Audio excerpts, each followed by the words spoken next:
السلام علیکم ورحمۃ اللہ وبرکاتہ اعوذ باللہ من الشیطان الرجیم بسم اللہ الرحمن الرحیم آیت نمبر 265 اور مثل الذین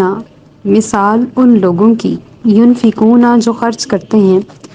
اموالہم اپنے اموال اپنے مال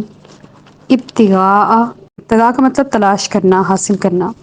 مردات رضا اللہ کی و تثبیتاً تاکہ ثابت ہو جائیں پختہ ہو جائیں من انفسہم اس سے ان کے دل کما سلی ایسے ہے جنتم جیسے باغ ہو بربوتن بلند جگہ پر اصابہا اس کو پہنچے وابل بارش وابل جو ہوتی ہے نا یہ وہ والی بارش ہوتی ہے جو زور کی ہو موسلا دھار ہو فآتت پس لے آیا اکلہا اس کا پھل ضعفین دگنا فَإِن لَمْ يُصِب پس اگر نہ پہنچے ہا اس کو وابل بارش فتل تو شبنم ہی کافی ہے واللہ اور اللہ تعالیٰ بما تعملون جو کچھ تم عمل کر رہے ہو بصیر بصارت رکھنے والا ہے دیکھنے والا ہے۔ اب اللہ تعالیٰ ایک مثال بیان فرما رہے، پہلے مثال بیان فرمائی تھی خشک مٹی اور چٹیل پتھر کی، اعمال تو تھے اس کے اوپر لیکن بارش ہوئی تو فارغ ہو گیا۔ اب دوسری مثال جو ہے وہ اس شخص کی جس نے اپنا مال اللہ کی رضا کے لیے خرچ کیا۔ اس میں وہ آپ کو ایک طویل حدیث بھی یاد ہوگی جس میں ایک بیدوین یعنی کہ صحرا کا ایک شخص نبی کریم صلی اللہ علیہ وسلم کی بارگاہ میں آیا اور عرض کرنے لگا یا رسول اللہ کیا چیز اللہ کے غصے کو ٹھنڈا کرتی ہے؟ تو آپ نے فرمایا چپکے صدقہ کرنا، یہ اللہ کے غصے کو ٹھنڈا کرے گی، کل قیامت والے دن اللہ کے جلال کو کم کرے گی۔ اور اس طرح سے خرچ کرنا کہ ایک ہاتھ نے دیا تو دوسرے ہاتھ کو اس کی خبر تک نہ ہوئی، ایسے اللہ کی بارگاہ میں دینا ہے اور پھر اس کے اوپر کوئی احسان نہیں جتلانا، تکلیف نہیں دینی، خاموشی سے دینا ہے، تو یہ اس کا اجر ہے۔ تو جو اس انداز سے اللہ کی بارگاہ میں خرچ کرتے ہیں اور ان کی خواہش بھی کچھ نہیں سوائے اس کی رضا کے، اور اس لیے بھی خرچ کرتے ہیں کہ دل پختہ ہو جائیں، دل مضبوط ہو جائے، دینے کا حوصلہ آ جائے، کیونکہ جب بندہ اللہ کی راہ میں دیتا ہے نا تو اس کا ہاتھ کھلتا ہے اور اس کا دل مضبوط ہوتا ہے، اور وہ ایک بار اس کو ہوتا ہے ہائے میں کیسے دے رہا ہوں، ہائے میں نے تو بڑی محنت سے کمایا تھا، لیکن جب وہ ایک بار دے دیتا ہے نا تو پھر اس کا دل پختہ ہو جاتا ہے، اس کو اس کا چسکا لگ جاتا ہے، اور جس چیز کا چسکا لگ جائے نا پھر بندہ وہ بڑا خرچ کرتا ہے۔ اگر کسی کو دعوتوں کا چسکا ہو تو وہ ہر وقت کسی نہ کسی کی دعوت میں، اگر وہ کسی کو گفٹس کا یا کسی کو، یہ تو رفاع عامہ ہے نا، جو اس کے علاوہ غرباء پہ خرچ کرنا وہ رفاع عامہ سے ہٹ کے ہے، جس بھی چیز کا بندے کو خرچ کا چسکا لگ جائے نا تو اس کو وہ لگ جاتا ہے اور پھر وہ اس کے اوپر قائم رہتا ہے، اور یہ اس کی فطرت کا حصہ بن جاتا ہے، اس کو اس کے لیے کوشش نہیں کرنا پڑتی، دل پختہ ہو جاتے ہیں، مضبوط ہو جاتے ہیں۔ تو اللہ تعالیٰ فرما رہے ہیں ان کی مثال ایسی ہے جیسے ربوہ جو بلند زمین، جیسے آپ اسلام آباد لگا لیں، مری لگا لیں، ایسے اوپر کے اس کردو لگا لیں، جہاں پہ بارش ہو تو کتنے سرسبز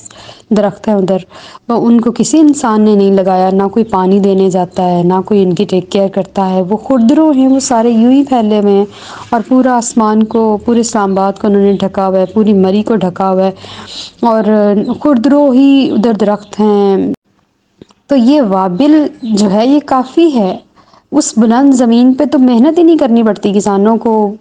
کوئی پلو کرنا، کوئی اس کے لیے بیڈ تیار کرنا، اس کے اوپر ٹیک کیئر کرنا، کچھ بھی نہیں، وہ رب دو جہاں ہے، وہ بلند زمین کے لیے کافی ہے، وہ خود ہی ان کو سارا کچھ کر کے دے دیتا ہے۔ تو اللہ تعالیٰ فرما رہے ہیں وہ مثال ہے جو اللہ کی بارگاہ میں اللہ کی رضا کے لیے خرچ کرتے ہیں کہ انہیں محنت نہیں کرنی پڑتی، اور ان کا پھل بھی دگنا ہوتا ہے اور ان کو اجر بھی دگنا ملے گا۔ اگر کبھی بارش نہ بھی ہو تو صبح کے ٹائم اتنی زیادہ گھاس پہ شبنم ہوتی ہے کہ وہ اس شبنم سے ہی پک جاتے ہیں۔ کتنی پیاری اللہ پاک کی مثال ہے کہ اللہ کی راہ میں خرچ کرنا، کوئی شخص ایسی مثال نہیں دے سکتا، اور مثال دینا رب دو جہاں کی سنت ہے، مثال دینی چاہیے، اس سے بات سمجھنے میں آسانی ہوتی ہے، اور جب ہم مثال دے کے کسی کو سمجھاتے ہیں تو اس کے لیے کوئی پرابلم ہی نہیں رہتی اس بات کو سمجھنے کی۔ اور اللہ جو کچھ تم عمل کرتے ہو اس کو دیکھنے والا ہے، ہمیں نہیں پتہ ہوتا کہ ہم کس کیلیبر کس کوالٹی کا دے رہے ہیں، لیکن اللہ جانتا ہے کہ ہم نے کتنے % کوالٹی ڈال کے یہ اللہ کی راہ میں دیا ہے۔ تو اگر ہم 100% کوالٹی کا دیں گے تو اللہ تعالیٰ بھی ہمیں 100% دوگنا ہی اس کا پھل، اس کا اجر عطا فرمائیں گے۔ کیا یودو پسند کرتا ہے احدکم تم میں سے کوئی ان تکونا کہ اس کے لیے لہو اس کے لیے ہو، تکونا کا مطلب ہو، لہو اس کے لیے جنتم باغ من نخیل کھجوروں کا، و عنابن اور انگوروں کا، تجری بہتی ہیں من تحتها الانہار جن کے نیچے نہریں، لہو ان کے لیے فیہا اس میں من کل ثمراتی ہر قسم کے پھل ہوں، ثمرات پھل ہوں، واصابہ اور ان کو پکڑ لیے یا آلے الکبر بڑھاپا، ولہو اور ان کی ذریتن اولاد ضعفاء کمزور ہو، فاصابہا پس پہنچے اے سارن اس کے باغ کو بگولا، فیہی نارن جس میں آگ ہو، یعنی کہ آگ کا بگولا آ جائے، فاحترقت اور باغ جل جائے، کذالک اسی طرح یبین اللہ بیان فرماتا ہے اللہ تعالیٰ لکم الآیاتی تمہارے لیے اپنی آیات، لعلکم تاکہ تم تتفکرون غور و فکر کر۔ اس آیت میں اللہ پاک نے ایک اور مثال بیان فرمائی ہے کہ تم میں سے کوئی چاہتا ہے کہ کسی کا کھجوروں اور انگوروں کا باغ ہو اور اس کے نیچے نہریں بھی بہتی ہوں، جیسے آپ نے دیکھا ہوگا کنٹری سائڈ میں جا کے جو پھلوں کے باغات ہیں وہاں پہ کھجور کا جو درخت ہوتا ہے وہ بڑی شان سے اونچا کھڑا ہوا ہوتا ہے، اور اس کے کہیں نہ کہیں کوئی چشمہ یا کوئی ٹیوب ویل یا کوئی اس طرح کی چیز ضرور ہوتی ہے جو اس کو سیراب کرتی ہے اس کے ارد گرد۔ اللہ پاک نے اس کو نہریں جو ہے نا ان سے تشبیہ دی ہے، اور اکثر آپ نے دیکھا ہوگا کہ نہر کے کنارے اچھے درخت لگے ہوئے ہوتے ہیں جس سے ان کو سینچائی جو ہے نا وہ آسان ہو جاتی ہے، ان کی آبپاشی آسان ہو جاتی ہے، ان کو جلدی پانی مل جاتا ہے۔ تو یہ جو نہر کے قریب قریب کے درخت ہوتے ہیں ان میں زیادہ اچھا پھل لگتا ہے، اور اناب کی تو بیلیں ہوتی ہیں، انگور کی تو بیلیں ہوتی ہیں، ان کے درخت نہیں ہوتے اور ان کی بیلیں چڑھ جاتی ہیں، اور ان کی باقاعدہ ایک پلاننگ کی جاتی ہے اور ان کا ایک پورا سسٹم ہوتا ہے۔ انگوروں اور کھجور یہ دونوں جنتی پھل ہیں، قرآن پاک میں ان دونوں کا تذکرہ ہے، اور یہ دونوں ذائقے کے لحاظ سے بھی میٹھے ہیں اور ان کی تاثیر بھی اچھی ہے، اور ان میں جو چیزیں ہمیں ضرورت ہے نا ہماری باڈی کو وہ موجود ہیں۔ اس لیے اللہ پاک نے بار بار قرآن پاک میں کھجور اور انگور کا ایک ساتھ تذکرہ کیا ہے، لیکن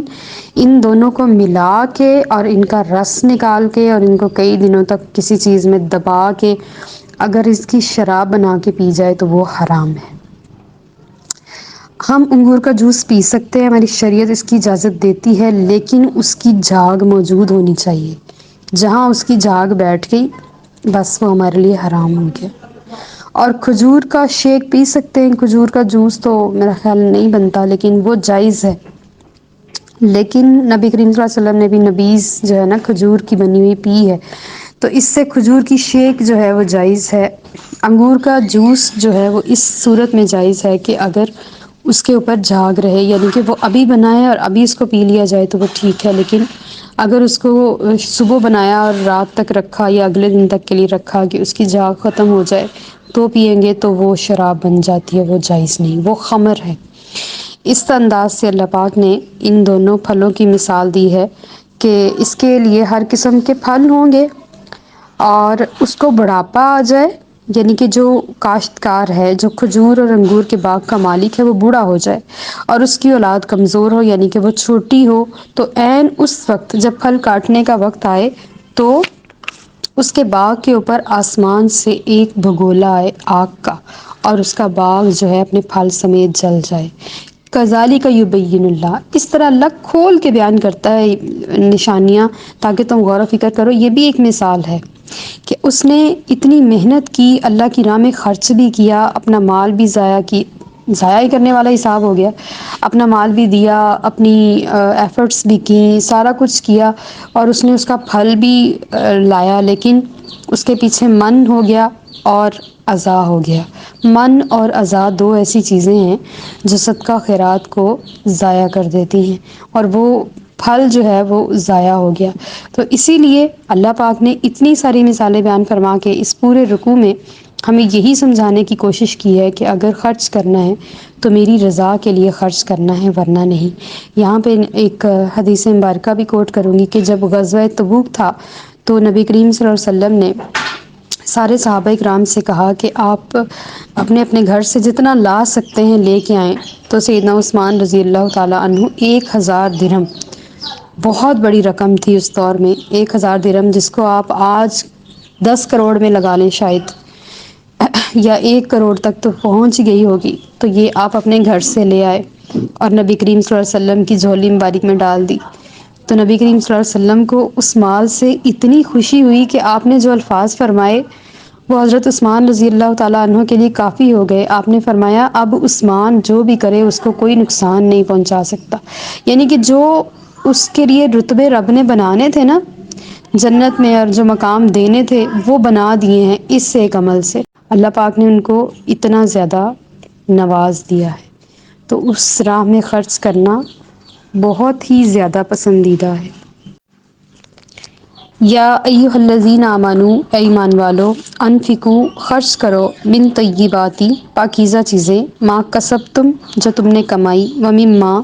اور اس میں سے، اخرجنا جو ہم نے نکالا، لکم تمہارے لیے، من الارض زمین سے،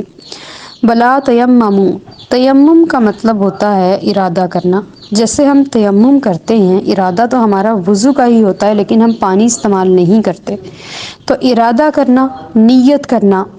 الخبیثہ ناپاک چیز کی، منہ اس میں سے، تنفقون کہ تم خرچ کرو گے، ولستم اور حالانکہ تم بآخذیہ خود نہیں لوگے، الا مگر ان تغمضوا کہ تم چشم پوشی کر لو، اگنور کر دو، نظر انداز کر دو، فیہ اس میں، واعلموا اور جان لو، ان اللہ بے شک اللہ تعالیٰ غنی غنی ہے، بے نیاز ہے، حمید ہر تعریف کے لائق ہے. اللہ کی راہ میں پاکیزہ چیز خرچ کرنی ہے. اللہ تعالیٰ فرما رہے اس میں سے خرچ کرو جو زمین نے تمہارے لیے نکالا ہے. یہاں پہ ہمیں عشر جو زمینوں کا ایک زکوٰۃ سمجھ لیں، ٹیکس بولنے لگی تھی لیکن وہ ٹیکس نہیں ہے. ٹیکس تو ایک خوشی سے دینے والی بات ہے نا، جس کو ہم صدقات بول سکتے ہیں. زکوٰۃ فرائض میں ہے، ستون کا ہے، ایک حصہ ہے ہمارے دین کا، ایک ستون ہے جس کے اوپر ہمارے دین کی عمارت کھڑی ہے. تو وہ عشر نکالنا کہ جب تم اپنے عمدہ مال، اپنی چیزیں زمین سے نکالو جو تم نے کمائی ہے محنت سے، جو اللہ نے تمہارے لیے بنائی ہے زمین سے، تو تم اس میں سے خرچ کرو. اور یہ نہ ہو کہ تم گلے سڑے پھل جو ہیں، گلی سڑی سبزیاں جو ہیں، وہ اس کو اللہ کی راہ میں دے دو، زکوٰۃ دے دو. اور اللہ تعالیٰ فرما رہے کتنی پیاری بات دیکھیں، اللہ تعالیٰ نے فرمائی کہ اگر کوئی تمہیں دے گلا سڑا پھل یا گلی سڑی کوئی چیز تو تم لے لو گے اس سے. ظاہر ہے تمہیں ضرورت ہوگی، تم لے تو لو گے لیکن اگنور کر دو گے. میں لے رہا ہوں لیکن میں اگنور کر رہا ہوں، میں یوز نہیں کروں گا، یا میں اس کو کسی اور کو دے دوں گا، یا اگنور کر کے اس سے لے تو لوگے. تو یہی حال اگلے بندے کا ہے. لیکن میں یہاں پہ ایک بات ضرور کوٹ کروں گی کہ دنیا میں غربت کی بھی کیٹیگریز ہیں. ایک شخص جو کوڑے سے کھانے سے مجبور ہو گیا ہے، اس کو وہ گلا سڑا پھل اور سبزی بھی وہ ضرور لے لے گا. تو بندوں کی بھی کیٹیگریز ہیں. اپنے جیسوں کو دینا ہے تو اپنے جیسا دینا ہے. اگر اس سے لو لیول کو دینا ہے تو پھر چلے اس سے لو لیول کا اس کے اکارڈنگ چل جائے گا، اور اگر اس سے لو لیول کا لینا ہے تو پھر اس کے اکارڈنگ چل جائے گا. اس طرح سے بندوں کی بھی کیٹیگریز اللہ نے بھی جب بنا دی ہیں کہ اللہ نے فرمایا کہ میرے ہاں بندے درجہ بدرجہ ہیں تاکہ وہ ایک دوسرے سے کام لے سکیں. اللہ تعالیٰ نے سبھی کو غریب نہیں بنا دیا، سبھی کو امیر نہیں بنا دیا، سبھی کو میڈیوکر نہیں بنا دیا. سب بندوں کو کسی نہ کسی بات سے کسی کے اوپر فضیلت ہے اور کسی سے کمتر بنایا ہے. تو اگر اللہ کی راہ میں اس انداز سے خرچ کیا جائے کہ اس کا بھلا ہو جائے گا، چاہے اپنے اترے ہوئے کپڑے دے دیے جائیں کسی کو، لیکن اس نیت سے دی جائیں کہ میرا گرم سوٹ ہے، سردی بہت زیادہ ہے، وہ اس کو کور اپ ہو جائے گا، تو بھی یہ اللہ کی بارگاہ میں قبول ہو جائے گا. لیکن اگر ہم نیت ہی ایسی رکھیں، دینے کی نیت ہی نہ رکھیں، اور جو بھی ہم سے مانگتا رہے، ہم کہیں نہیں دینا، ہم نے نہیں دینا، نیا منگوا کے دیں گے، اور نئے منگوا کے دینے کی ہمارے پاس استطاعت ہی نہ ہو، تو پھر تو ہم نے کیا کیا؟ غلط کیا نا، بندے کی ضرورت کو روک دیا. جو بندہ جو چیز مانگ رہا ہے اگر آپ کے اختیار میں ہے، آپ وہ چیز اس کو ضرور دیں، اور ایز پر یور پاکٹ، جتنی آپ کی جیب اجازت دے رہی ہے اللہ کی راہ میں خرچ کرے، کبھی نہ کبھی زندگی کے کسی موڑ پہ وہ خرچ کیا ہوا آپ کے سامنے آتا ہے اور آپ کو وہی کھانا ہوتا ہے جو آپ نے کبھی خرچ کیا تھا۔ وما علینا الا البلاغ المبین۔